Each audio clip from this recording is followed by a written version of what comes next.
नमस्कार प्रणाम। हम बिट्टू बाबू रूरल लोगन के बता देवल चाहते हैं कि कल से हम अपन कंटिन्यू ब्लॉग चालू करें। हमार बात हो गई बाटे मोनेटाइजेशन बहुत ही जल्द हमारा ऑन हो जाए। 14 या 15 के बीच में हमारा मोनेटाइजेशन 14 या 15 तारीख के बीच में हमारा मोनेटाइजेशन ऑन हो जाए। सुकून मिला लाटे सुन के कि बाबू इतना दिन के बीच में तोहर मोनेटाइजेशन ऑन हो जाए। तब हमारा नु बहुत लाज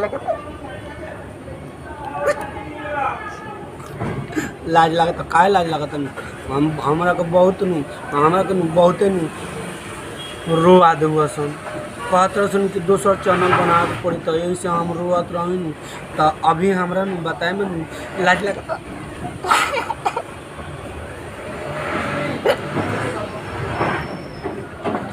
फाइनली कल से हम बढ़िया ब्लॉग में रोरा लोगन के बीच में मिले। अब बढ़िया लोग कहते बाटे कि वहाँ हो जाए 14-15 तारीख के बीच में।